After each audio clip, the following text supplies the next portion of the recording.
Damos comienzo a un nuevo comentario bíblico expositivo. Servidores de Dios. Quien te habla es Manuel Cornejo. En esta ocasión estaré compartiendo la primera carta de Juan.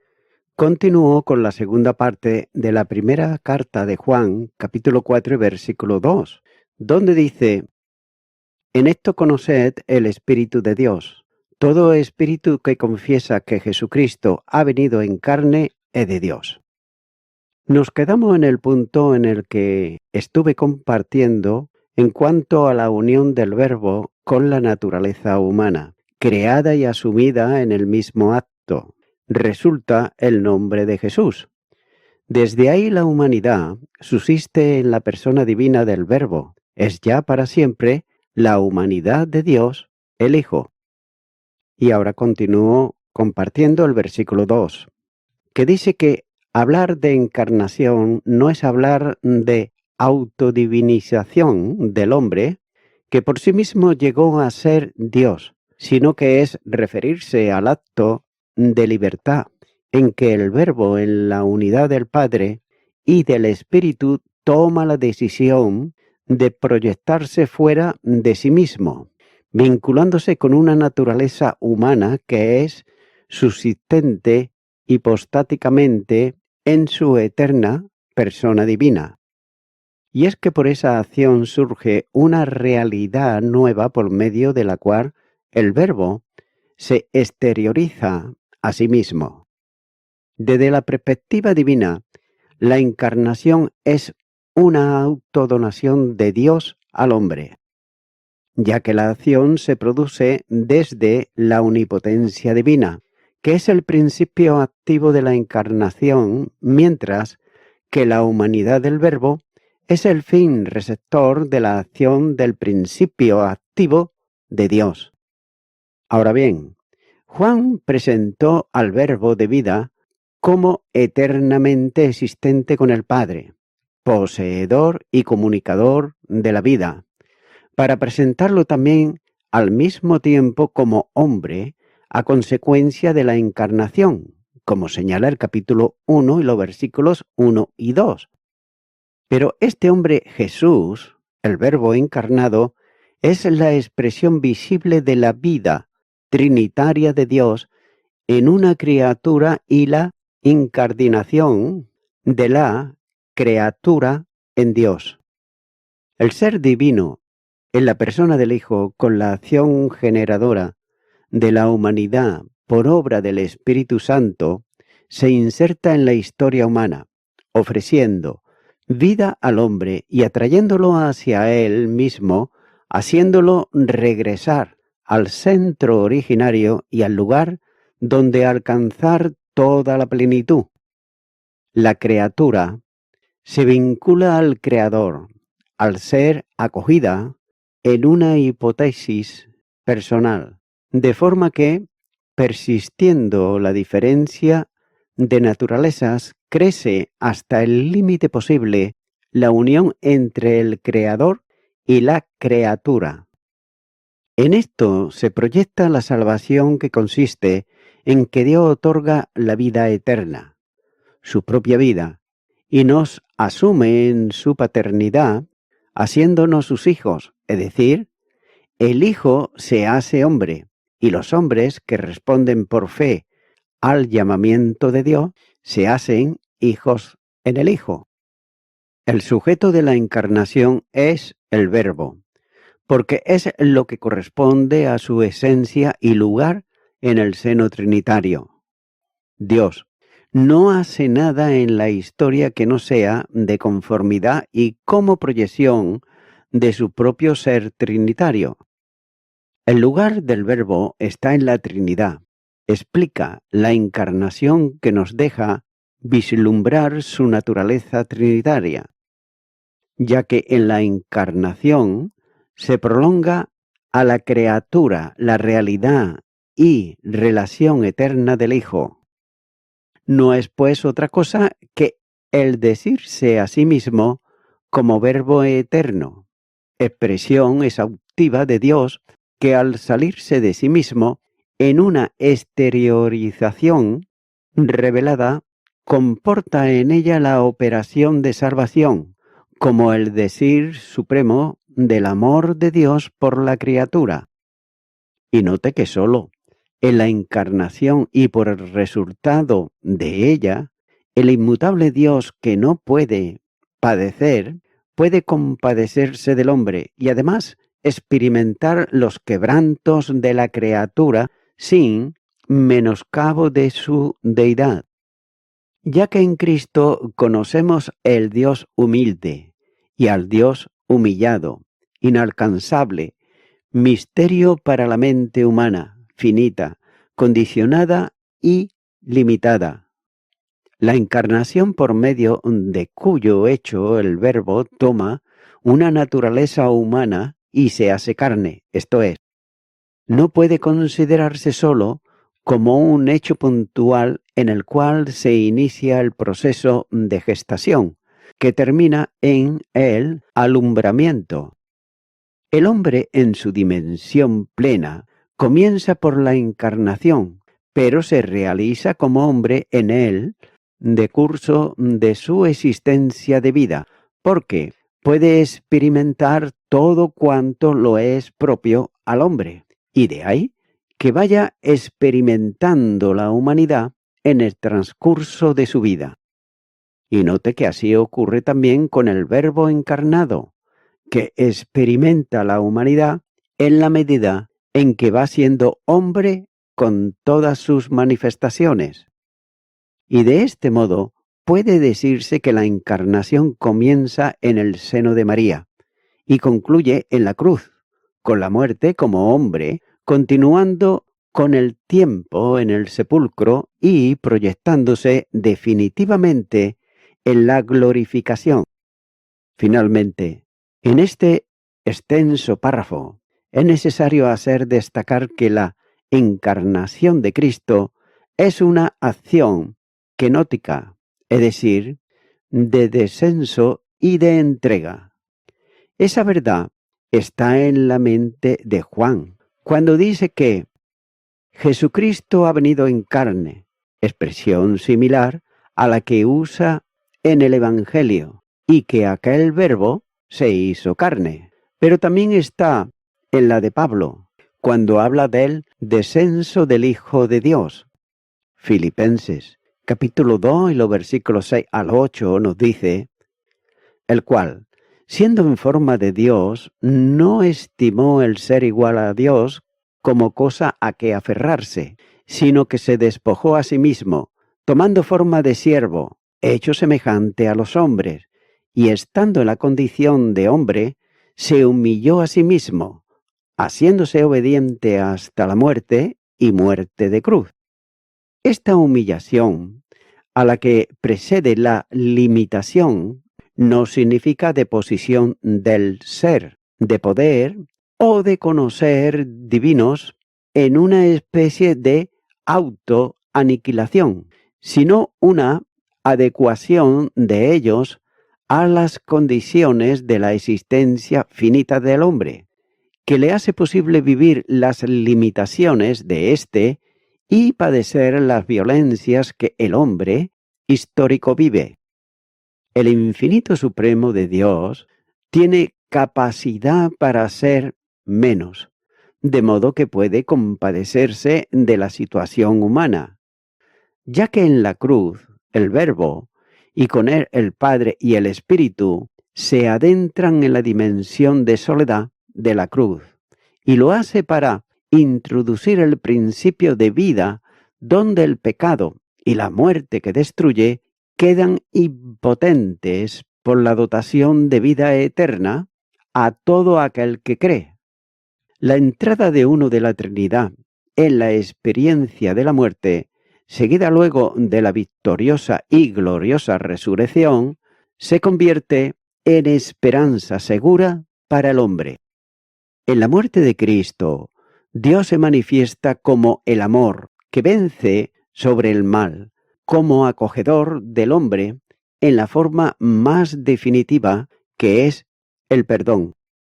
La presencia de Dios en la cruz es la expresión de la infinita sabiduría divina para salvación, que se convierte en locura para quienes no tienen interés en la obra divina y además rechazan la luz porque aman las tinieblas. La primera carta a los Corintios, capítulo 1 y versículo 18, dice: porque la palabra de la cruz es locura a los que se pierden, pero a los que se salvan, esto es, a nosotros, es poder de Dios. En la encarnación, Dios llora y sufre con los hombres.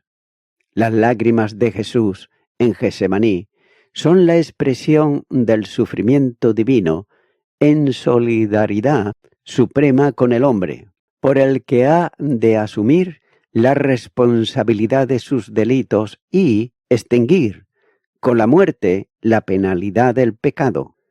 Hebreos, capítulo 5 y versículo 7 dice: y Cristo, en los días de su carne, ofreciendo ruego y súplicas con gran clamor y lágrimas, al que le podía librar de la muerte, fue oído a causa de su temor reverente. Tengas en cuenta que esta manifestación de la kenosis divina no es en el modo alguno la encarnación degradadora de Dios, sino la manera definitiva de expresión de lo que Él es, siente y hace por los hombres. De otro modo, es la automanifestación de Dios con hechos definitivamente humanos. Dios tiene que mostrar lo que realmente es en identificación con la criatura, en la humanidad suprema, en la pobreza, en el amor y el dejar de valerse a sí mismo para dar la vida en una entrega única y singular. De manera que la pobreza y la sustitución son la expresión visible de Dios entre los hombres. La humanidad del Verbo tiene también un pleno significado soteriológico, ya que capacita a Dios, hecho hombre, para dar su vida. El Evangelio de Juan, capítulo 6, versículo 51, dice: yo soy el pan vivo que descendió del cielo. Si alguno comiere de este pan, vivirá para siempre, y el pan que yo daré es mi carne, la cual yo daré por la vida del mundo. Y Hebreos, capítulo 2, y los versículos 14 y 15, dice: así que, por cuanto los hijos participaron de carne y sangre, él también participó de lo mismo, para destruir por medio de la muerte al que tenía el imperio de la muerte, esto es, al diablo, y librar a todos los que, por el temor de la muerte, estaban durante toda la vida sujetos a servidumbre. Es cierto que Dios no muere, pero no es menos cierto que quien muere en la cruz es Dios. La vida divina llega al hombre a través del Hijo de Dios encarnado, como señala el capítulo 1 y los versículos 1 al 3, ya que el hombre solo puede alcanzar la vida por fe en él. La primera carta de Juan, capítulo 5 y versículo 12 dice: el que tiene al Hijo tiene la vida, el que no tiene al Hijo de Dios no tiene la vida. Y también, primera de Juan, capítulo 5 y versículo 20 dice: pero sabemos que el Hijo de Dios ha venido y nos ha dado entendimiento para conocer al que es verdadero, y estamos en el verdadero, en su Hijo Jesucristo. Este es el verdadero Dios y la vida eterna. Entonces, quien confiesa estas verdades pone de manifiesto que lo que hace por el Espíritu que procede de Dios. Continúa ahora con el versículo 3, donde dice: y todo espíritu que no confiesa que Jesucristo ha venido en carne, no es de Dios. Y este es el espíritu del anticristo, el cual vosotros habéis oído que viene, y que ahora ya está en el mundo. Luego de la prueba del Espíritu que procede de Dios, Juan presenta la procedencia de aquel que no procede de él. Y esta es una clara referencia a la negación diabólica sobre Jesús.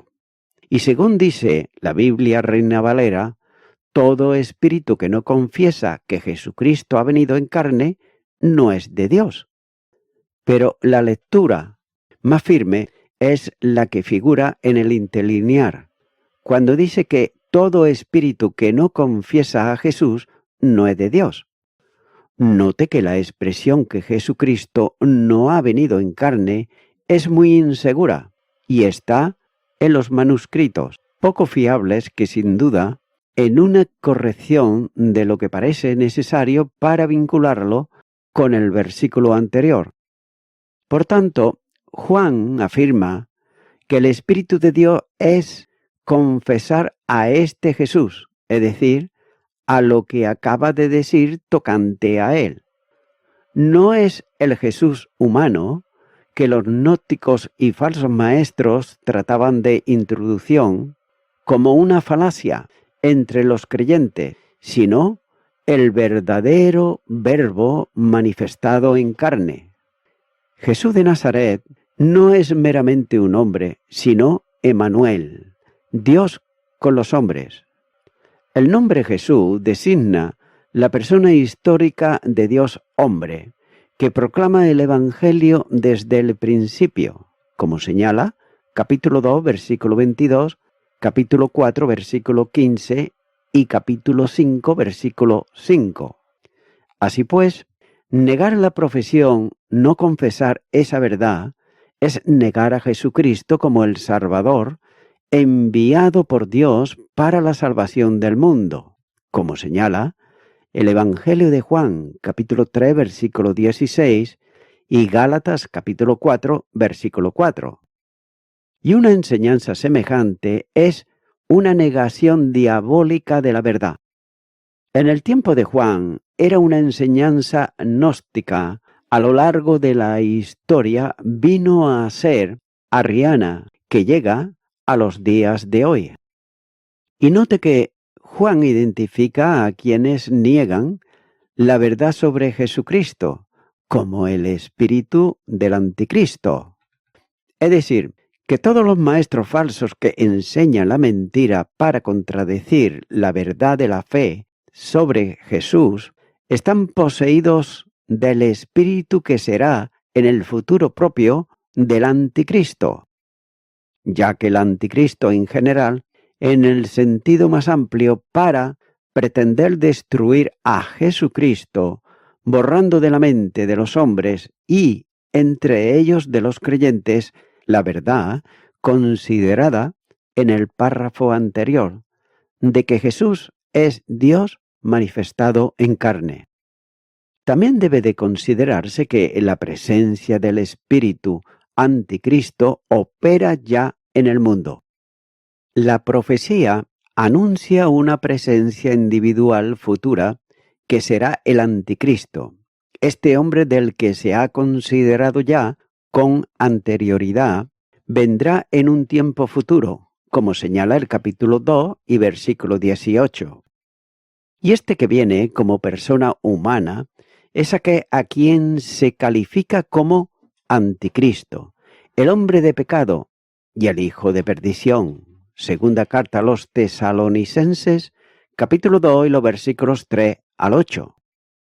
Pero en el tiempo de Juan y, por supuesto, en el nuestro, ya apareció el misterio de la iniquidad que actúa en el mundo.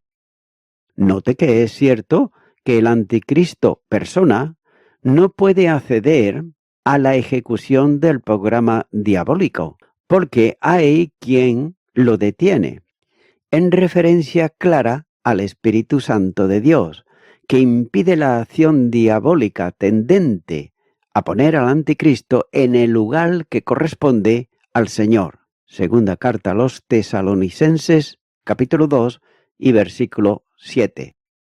Aunque la expresión ya está en el mundo, no se refiere a la presencia real del anticristo, sino a la del Espíritu, que moverá sus actos y conducta de otro modo.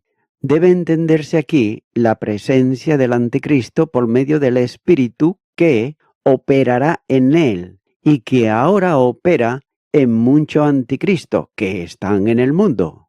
Capítulo 2, versículo 18. También debe de quedar claro que negar a Jesús como el Cristo, el Verbo encarnado, el Hijo de Dios, enviado por el Padre, es negar también al Padre, no teniéndolo. Capítulo 2 y los versículos 18 al 23. Ya que quien niega a Jesús, al negar también al Padre, no puede tener salvación, puesto que la vida eterna es justamente lo contrario, conocer al Padre y a Jesucristo a quien envió. El Evangelio de Juan, capítulo 17 y versículo 3, dice: «Y esta es la vida eterna, que te conozcan a ti, el único Dios verdadero, y a Jesucristo a quien has enviado».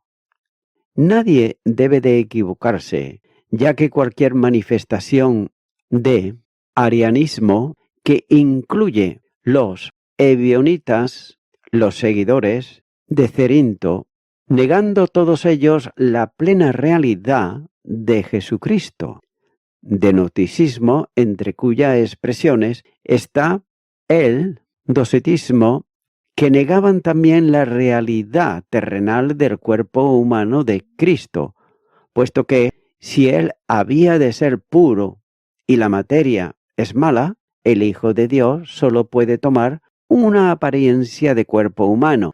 Todas estas y otras manifestaciones del Espíritu anticristo impiden la salvación, porque negar a Jesús como Dios manifestado en carne es negar a Dios en toda la dimensión de las tres personas divinas. Y voy concluyendo con esto. La escena religiosa de hoy está invadida por espíritus falsos que niegan la Trinidad, las dos naturalezas de Cristo y la encarnación. Obviamente, las filosofías no cristianas del budismo y el hinduismo no quieren saber nada del Cristo bíblico, y tampoco el judaísmo, el islamismo, el unitarianismo, universalismo, los mormones y los falsos testigos de Jehová. La mayoría de las facultades universitarias de teología y filosofía se muestran hostiles a la idea de que Jesucristo ha venido en la carne. Pero el punto de Juan es que hay un gran riesgo si permitimos que esa gente nos enseñe acerca de Dios. Amigo y amiga oyente, solamente Jesús, Él pudo decir que Él es el camino, la verdad y la vida. Él es también el que dijo que el que viene a mí no le echo fuera. Es decir, toda persona que viene a Jesús en el día de hoy en arrepentimiento, pues no la va a echar fuera, creyendo sobre todo que Él vino y se humanizó y dio su vida en la cruz del Calvario. Mi amigo, mi amiga oyente, si tú crees lo que dice la palabra de Dios, no tienes más remedio que invitarle a Jesucristo a que venga a tu vida, a que venga a tu corazón, porque Él es el dador de la vida, porque no hay otra verdad ni hay otro camino. Te invito pues ahora a que puedas orar conmigo y decir: Señor Jesucristo, creo que tú eres el Hijo de Dios, creo que tú viniste a la tierra, te hiciste hombre y dites tu vida en la cruz del Calvario por mis pecados, los cuales yo ahora me arrepiento de ellos. Te abro mi corazón y te recibo como mi Salvador, dándote gracias por todo cuanto ya hiciste por mí. Gracias. En tu nombre. Amén.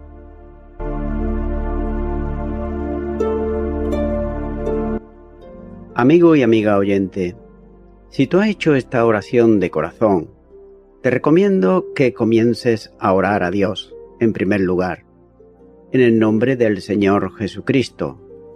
Orar a Dios no es rezar, sino que es hablar con una persona.